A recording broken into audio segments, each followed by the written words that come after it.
আদ জাতি আদ জাতি কিভাবে ধ্বংস হলো সেই বিস্তারিত নিয়ে আজকে আলোচনা। আদ জাতি ছিল প্রাচীন আরবের এক শক্তিশালী গোত্র, যারা ছিল তাদের অসাধারণ শারীরিক শক্তি, বুদ্ধিমত্তা ও সম্পদের জন্য বিখ্যাত। তবে তাদের অহংকার ও আল্লাহর পথ থেকে বিচ্যুতি তাদের ধ্বংসের কারণ হয়ে দাঁড়ায়। আল্লাহ তাদের পথ নির্দেশনের জন্য নবী হুদ আলাইসাল্লামকে পাঠান, কিন্তু তারা তার দাওয়াত প্রত্যাখ্যান করে এবং উপহাস করে। আল্লাহ ইরাম নগরীতে এক ভয়াবহ জ্বর প্রেরণ করেন, যা আদ জাতিকে সম্পূর্ণরূপে ধ্বংস করে দেয়। আদ জাতির শক্তি ও গৌরব। আদ জাতি বাস করত সৌদি আরবের এরাম নগরীতে, যা কোরআনে জাতুল ইমাদ বা নগরী নামে উল্লেখিত। তারা ছিল দৈত্যকার, অসাধারণ শক্তিশালী, বুদ্ধিমান। তারা পাহাড় কেটে ঘর তৈরি করত এবং সুন্দর স্তব্ধ দিয়ে নগরীটি সাজাত। কোরআনে তাদের বর্ণনা দেওয়া হয়েছে, তোমরা কি দেখনি কিভাবে তোমার রব আদ জাতিকে সঙ্গে আচরণ করেছিলেন, যারা ছিল এরামের নগরী আদিবাসী, যাদের মতো শক্তিশালী আর কেউ সৃষ্টি হয়নি। সূরা ফজর আয়াত 6 এবং 8। তারা এত শক্তিশালী ছিল যে হাত দিয়ে গাছ উপরে ফেলতে পারত। তাদের সম্পদ ও প্রযুক্তিগত দক্ষতা তাদের সময়ের অন্যান্য জাতির তুলনায় অনেক এগিয়ে ছিল। কিন্তু এই শক্তিশালী সম্প্রদায় তাদের অহংকার কারণে হয়ে দাঁড়ায়। তারা ভাবতে শুরু করে তাদের শক্তির কাছে কিছুই অসম্ভব নয় এবং তারা আল্লাহর প্রয়োজন মুক্ত।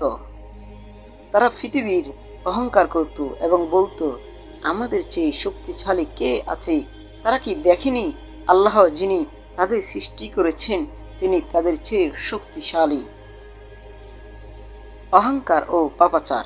আদ জাতির অহংকার তাদের আল্লাহর পথ থেকে বিচ্যুত করে তারা মূর্তি পূজায় লিপ্ত হয় এবং আল্লাহর ঐক্যত্ব বিশ্বাস ত্যাগ করে। তারা গঠন করেছিল দস্যু দল, যারা মানুষকে লুটত, এমনকি হত্যা করত।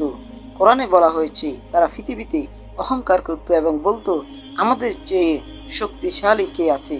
তারা কি দেখেনি যে আল্লাহ যিনি তাদের সৃষ্টি করেছেন, তিনি তাদের চেয়েও শক্তিশালী? সূরা ফুলসিরাত আয়াত 15। তাদের এই অহংকার, পাপাচার তাদের ধ্বংসের মূল কারণ হয়ে দাঁড়ায়।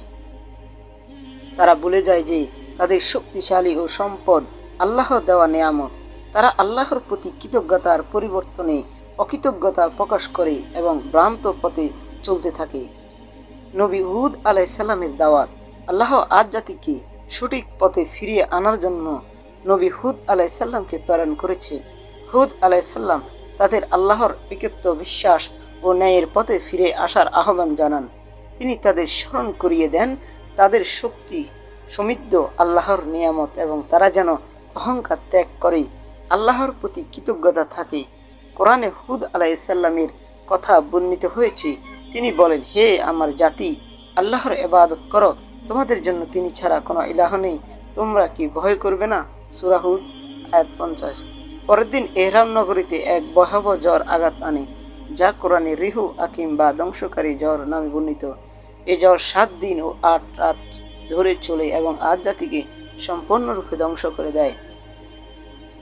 কিন্তু আদ জাতি হুদ আলাইসাল্লামের দাওয়াত প্রত্যাখ্যান করে এবং তার উপাসনা করে। তারা বলে, তুমি কি আমাদেরকে এই বলতে এসেছো যে আমরা আমাদের দেবতার ইবাদত ত্যাগ করি? তুমি যা বলছো তা সত্য হলে তা নিয়ে এসো। সূরা আল আহকাফ আয়াত 22। তাদের এই উপহাস ও অবাধ্যতা আল্লাহর শাস্তিকে ত্বরান্বিত করে। আল্লাহর শাস্তি জ্বর। আদ জাতির অবাধ্যতা, অহংকার কারণে আল্লাহ তাদের উপর শাস্তি প্রেরণ করেন।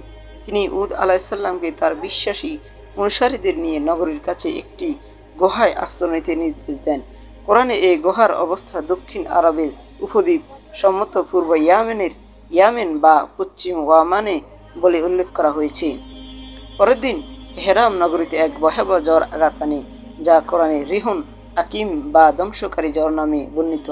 এই জ্বর 7 দিন 8 রাত ধরে চলছে এবং আদ জাতিকে সম্পূর্ণরূপে ধ্বংস করে দেয়। কোরআনে বলা হয়েছে, যখন তারা তা দেখল তখন বলল, হে তো এক মেঘ কিন্তু তা ছিল তাদের জন্য শাস্তি। আমি তাদের উপর এক প্রচণ্ড ঝড় প্রেরণ করলাম, যা তাদের ধ্বংস করে দিল। সূরা আল আহকাফ আয়াত 24 এবং 25। শুধু হুদ আলাইহিস সালাম এবং তার বিশ্বাসীরা অনুসারীরা এই শাস্তি থেকে রক্ষা